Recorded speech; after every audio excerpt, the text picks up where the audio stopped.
Apollo 11 astronaut Michael Collins, left, with Apollo 16 astronaut Charles Duke at a 2014 event in Cambridge, Massachusetts. Stephen Senne, APhide captiontoggle captionSteven Senne, APApollo 11 astronaut Michael Collins, left, with Apollo 16 astronaut Charles Duke at a 2014 event in Cambridge, Massachusetts. Stephen Senne, APAn astronaut who flew on one of the most famous space missions of all time, has died. Michael Collins, 90, was part of the three-member crew on Apollo 11, the first lunar landing mission in 1969. Unlike Neil Armstrong and Buzz Aldrin, he never walked on the moon. Collins stayed behind and piloted the command module as it circled above. Because of that, Collins is often called the forgotten astronaut. Collins had been battling cancer. A statement released by his family said, he spent his final days peacefully, with his family by his side. Mike always faced the challenges of life with grace and humility, and faced this, his final challenge, in the same way. NASA Administrator Steve Jurczyk said the nation lost a true pioneer.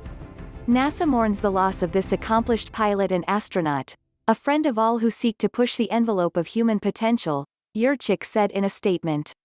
Whether his work was behind the scenes or on full view, his legacy will always be as one of the leaders who took America's first steps into the cosmos. And his spirit will go with us as we venture toward farther horizons.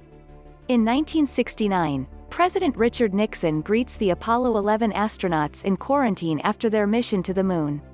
The Apollo 11 crew members, from left, are Neil Armstrong, Collins and Buzz Aldrin. APhide captiontoggle captionAPIn in 1969. President Richard Nixon greets the Apollo 11 astronauts in quarantine after their mission to the moon. The Apollo 11 crew members, from left, are Neil Armstrong, Collins and Buzz Aldrin. APWhen Armstrong first stepped on the moon and uttered the famous phrase, "Houston, Tranquility Base here. The Eagle has landed."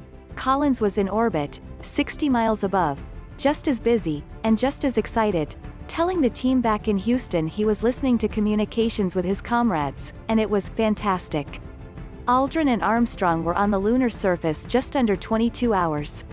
The world was transfixed, seeing them bunny hop along, take pictures and collect lunar samples during a single, short moonwalk.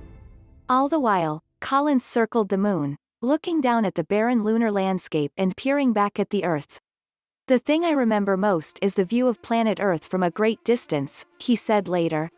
"Tiny. Very shiny. Blue and white. Bright. Beautiful. Serene and fragile." He was the keystone of the mission. As he orbited, he could talk to controllers half the time, but when he was on the backside of the moon, he was completely cut off.